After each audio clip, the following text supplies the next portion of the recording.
السلام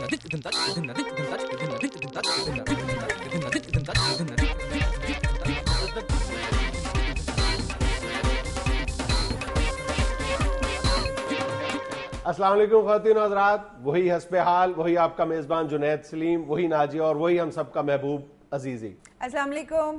وہی دگا دگا وہی دگا دگا وہی دگا دگا وہی دگا دگا یہ کیا شروع ہو گئے ہو؟ وہی چہرے ہیں یار، وہی پروگرام ہے، وہی تم ہو، وہی تمہاری فضول باتیں۔ فضول باتیں نہیں، آج میں بڑی خطرناک بات تم سے پوچھنے لگا ہوں۔ اللہ خیر۔ یار میری اینک کا کیس گواچ گیا تھا ادھر ہی رکاٹن کے دوران۔ اچھا۔ میں نے جا کے شکایت کر دی نسیم خان صاحب سے، میں کہا جی میری اینک کا کیس کسی نے اٹھا لیا ہے۔ مجھے اس وقت غصہ چڑھا ہوا تھا، میں نے 4-5 بندوں کے نام بھی لے لی۔ خان صاحب نے بڑی سخت انویسٹیگیشن شروع کر دی۔ وہ اب آج 3 دن کے بعد کیس میرے گھر سے ہی نکلا ہے۔ میں شرمندہ لفٹ میں لوک لگا کے اوپر آیا ہوں۔ یار اب میں کیا کروں؟ شرمندگی سے تو کام نہیں چلے گا، ان 4-5 لوگوں سے جا کے معافی مانگو فردن۔ شاباش، معافی کیس بات کی پائی یہ تو بتاؤ۔ ان کی دل آزاری کی ہے، ان کو ایک پورے پروسیس سے گزارا ہے، ان کو کچھ دیر کے لیے ملزم بنا دیا تم نے یار۔ یہ انڈیا نے پاکستان کو اتنی لمبی لسٹ لکھائی تھی سامان کی، وہ سارا اس کے اپنے گھر سے نکلایا، اس نے معافی مانگی ہے۔ سامان کی لسٹ کون سی؟ یہ جو دہشت گرد مطلوب ہیں، یہ ہے وہ ہے، پتہ نہیں کیا کیا بندے اس نے لکھ کے دے دیے۔ ممبئی بم دھماکوں کی جو لسٹ تو سارے ادھر ہی پڑے ہوئے ہیں جیلوں میں، اور کوئی گھر ستا ہوا ہے، کوئی فوت ہو گیا ہوا ہے، وہ مانگ رہا ہے معافی۔ انہوں نے لسٹ تو واپس لے لی ہے نا۔ لسٹ واپس لے لی ہے تو میں نے بھی کیس واپس لے لی۔ تو تم ہندوستان بننا چاہتے ہو؟ ویسے یار یہ انڈیا نے کیا بونگی ماری ہے؟ وہ بھی امریکی رویہ دیکھ کے شیر ہوا ہے۔ بہت اچھے۔ اسی طرح جنگل میں شیر کے منڈے کا ولیمہ تھا نا، اس نے کہا سارے جنگل میں کارڈ تقسیم کر دو۔ وہ گدڑ جا کے چوہے کو بھی کارڈ دے آیا۔ چوہے نے کارڈ دیکھتے ہی باہر نکل کے ہوائی فائرنگ شروع کر دی۔ چوہے نے کہا خیر ہے، کہتا پیچھے ہٹ جا، شیر سے رشتہ داری نکل آئی ہے۔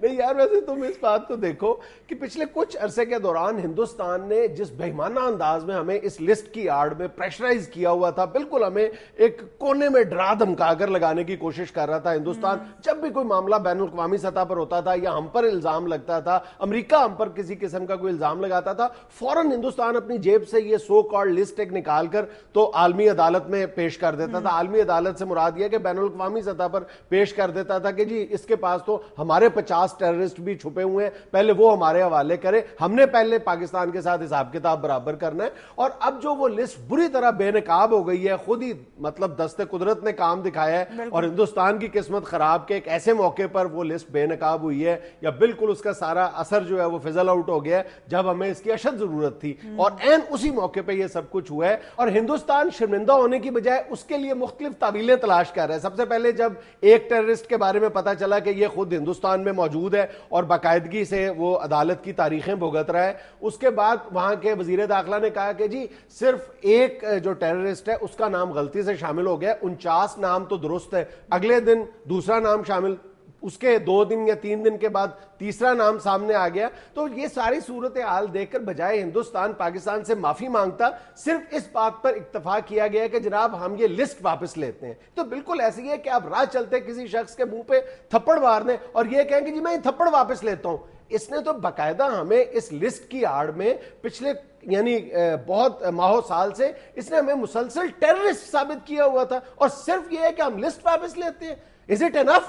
یار میں تو یہ حیران ہوں کہ ان کے کلرک اتنے نالائق ہیں، کلرک ہی بناتے ہیں نا لسٹ، سمجھا کرو بات کو۔ اور کلرک نہیں بناتے، یعنی ہائیسٹ لیول پر یہ لسٹ باقاعدہ پریزنٹ کی جا رہی تھی اور ہماری چھیڑ بنا دی گئی تھی لسٹ۔ ابھی جب تمہارے مرشد پاک میچ دیکھنے کے لیے گئے تو وہ موقع تھا اس لسٹ کا ذکر کرنے کا، یعنی جیسے ہی یہ وزیر اعظم گیلانی صاحب وہاں میچ دیکھنے کے لیے ہندوستان تشریف لے کے گئے تو وہاں کے سیکٹری داخلہ نے باقاعدہ جیب سے وہ لسٹ نکال کر ہمارے سیکٹری داخلہ کے ہاتھ میں تھما دی تھی۔ حالانکہ اس وقت ہاتھ میں پھول تھمانے چاہیے تھے، وہ کسی کے گھر جائے تو اگلے پھول پیش کرتے ہیں، انہوں نے رکا تھما دیا باجی واہ، اور اوپر سے وزیر اعظم ساتھ میں صدقے جاؤں اپنے مرشد کے۔ مرشد کو چاہیے تھا اسی وقت سیکٹری کے ہاتھ سے لسٹ لے کے اس کا جہاز بناتے۔ یار تمہارے وزیر اعظم کو تو اور بھی بہت کچھ کرنا چاہیے تھا جو انہوں نے نہیں کیا. مطلب میں تو یہ سمجھتا ہوں کہ اگر ہمارے حکمران بر وقت پرومپٹلی اور ٹائملی اگر ریئیکٹ کریں کسی بھی الزام پر, چاہے وہ امریکہ کی طرف سے ہو, ہندوستان کی طرف سے ہو, یا کسی کی طرف سے بھی ہو. بڑا برا لگتا ہے کہ دیکھو نا بندے کی اگر کونی میز کو لگے ایسے اور ایسے مار کے وہ کتنی دیر بعد کہے میں مر گیا, کتنا برا لگتا ہے یار. جب کونی آپ کی لگی ہے اسی وقت کرے ہائے میں مر گیا. کیا مثال دے رہے ہو یار, ہر چیز میری کو فیول کہہ کے تو تم میری علم کا ستیہ ناش نہ کرو. یار خدا کے لیے اپنی مثالیں اپنے پاس رکھو. میں تو تمہیں یہ بتا رہا تھا کہ اگر ہم نے ہر الزام کے جواب میں ٹھیک انداز میں ریئیکٹ کیا ہوتا تو آج ہمیں یہ دن نہ دیکھنے پڑتے, یوں ہم کٹہرے میں نہ کھڑے ہوتے. یہ دیکھو جب اجمل قصاب آج کہاں کا کہاں معاملہ پہنچ گئے. جب اس کیس شروع ہوا تھا تو اجمل قصاب کے وکیل نے باقاعدہ دستاویزات کے ساتھ ثابت کیا تھا کہ اس قصاب کو 2008 میں نیپال سے اغوا کیا گیا تھا, اور یہ سارا جو یہ پوری جو سٹوری ہے یہ ساری کی ساری فیبریکیٹڈ سٹوری ہے پاکستان کے خلاف. اس وقت اگر ہم ہندوستان کے خلاف کسی پراپر فورم پر جا کر یہ آواز اٹھاتے کہ یہ اجمل قصاب والا معاملہ سارے کا سارا جھوٹ پر مبنی ہے تو ہندوستان کبھی بھی ہمیں اس انداز میں کارنر کرنے میں کامیاب نہ ہوتا. لیکن اس وقت ہمارے حکمرانوں کی حالت یہ تھی کہ رحمان ملک صاحب ہندوستان کے ہر الزام, ہر کال, ہر آواز پر لبیک کہنے کے لیے تیار تھے. ہاں کوئی بھی وہ بات کہتا تھا رحمان ملک ہاں جی ہاں جی ہاں جی ہاں جی ہاں جی ہاں جی ہاں جی ہاں جی ہاں جی. ابھی کل وہ منہ سے بھی نہیں تھا نکالتا, ہاں جی کہہ دیتے تھے. ایگزیکٹلی اتنی تیز ہاں جی کر رہے ہو تو اگلا بندہ اگر شرارتی ہو تو بیچ میں کہہ دیتا ہے تم بیوقوف ہو ہاں جی. اتنی غلط لسٹ تھما دی ہے یار ہمیں. مجھے تو لگتا ہے کہ جن لوگوں کو ہم پاگل خانے میں داخل کراتے ہیں نا راہ ان کو لے جاتا ہے جا کے بھرتی کر دیتا. اللہ کا شکر کرو ابھی وہ لسٹ نہیں انہوں نے تھما دی جو گھر نکلتے ہوئے بیگم ہاتھ میں تھماتی ہے. ورنہ مطلوب افراد میں آپ نے پڑھنا تھا جناب, مطلوب افراد 2 کلو ٹینڈے, آدھا کلو ٹماٹر, پاؤ ثابت مسالہ, اور نیچے نوٹ میں لکھا ہونا تھا دھنیا اور ہری مرچیں مفت. اور یہ جو لسٹ انہوں نے واپس مانگی ہے یہ شرمندگی سے نہیں مانگی. میرا خیال ہے ان کے چیف کو شک ہو گیا کہ اوہو جو میں نے اپنے بیٹے کے ولیمے کے لیے لسٹ تیار کی تھی نا شادی کارڈ بھیجنے کے لیے, یہ ادھر بھیج دیا اور دہشت گردوں کو شادی کارڈ بھیج دیے ہیں. ایک چھوٹا سا وقفہ, حاضر ہوتے ہیں چلنے میں بعد. ان حرکتوں کے بعد بھی جب انڈین حکومت دوستی کا ہاتھ بڑھاتی ہے نا میرا دل کرتا ہے ہاتھ پہ سگرٹ لگا دیں. امریکی صدر براک اوباما نے کہا ہے کہ ایبٹ آباد سے معلومات کا پہاڑ ہاتھ لگا ہے. وہی بات ہوئی نا جس کا خطرہ تھا, اب معلومات کا پہاڑ مل گیا ادھر سے. مجھے تو پتا چلا کہ ان کو یہ بھی پتا چل گیا کہ کینیڈی جس پستول کے ساتھ مارا گیا تھا نا وہ پستول بھی ایبٹ آباد سے برآمد ہو گئی ہے. یہ بھی پتا چلا کہ ابراہم لنکن جس نے صحیح معنوں میں امریکہ بنایا تھا, لکڑہارا تھا وہ, اس کا کوہاڑا بھی ادھر سے برآمد ہوا ہے. اور یہ اس کوہاڑے کے ساتھ ہمارے مقابلے میں نواں امریکہ بنانا چاہ رہے ہیں. یار بڑی بڑی پلاننگوں کا انکشاف ہوا ہے. وہ جو ان کا اسٹیچو آف لبرٹی نہیں ہے اس نے جو کتاب ہاتھ میں کھولی ہوئی ہے اس پہ انہوں نے سیاہی روڑنی تھی القاعدہ والوں نے. یار ہنس رہے ہو, بڑی خطرناک پلاننگ ہے. کتاب پہ سیاہی روڑ جاتی اسے پڑھا ہی نہیں جانا تھا. ایک بہت بڑا پانی والا پائپ بھی ملا اس کمپاؤنڈ سے جو انہوں نے ٹوٹی کے ساتھ لگا کے تو سورج کو گلا کرنا تھا. بڑی بڑی خطرناک پلاننگ تھی القاعدہ والوں کی. میں تو حیران ہو گیا ہوں سن کے کہ یہ جو مائی چرخی والی ہے نا چند پہ اس کا ٹیلی فون نمبر بھی مل گیا ہے. ہاں ٹیلی مون کمپنی کا کنیکشن لیا ہوا تھا اس نے. کون سی کمپنی؟ ٹیلی مون کمپنی. وہ اوپر سے اونچی بیٹھی ہوئی ہے نا اس کو ساری زمین نظر آتی ہے. وہ اوپر سے دیکھ کے تو اسامہ کو انفارمیشن دیتی تھی. اوباما گھر سے نکل آیا ہے, پیچھے مشل بھی ہے. بیٹے مونتیرا 1 منٹ 10 نہیں ہے چاچا, مشل اندر چلی گئی ہے. اوباما گاڑی میں بیٹھ گیا ہے. یہ ساتھ کون ہے چڑیل؟ اچھا ہیلری بھی ہے ساتھ. چل پڑے ہیں آپ بھی نکل جائیں. ایک لیٹر بھی کمپاؤنڈ سے ملا ہے جو اسامہ کو لکھا گیا اور بندہ لکھنے والا ہے زبیر بن طنطراوی.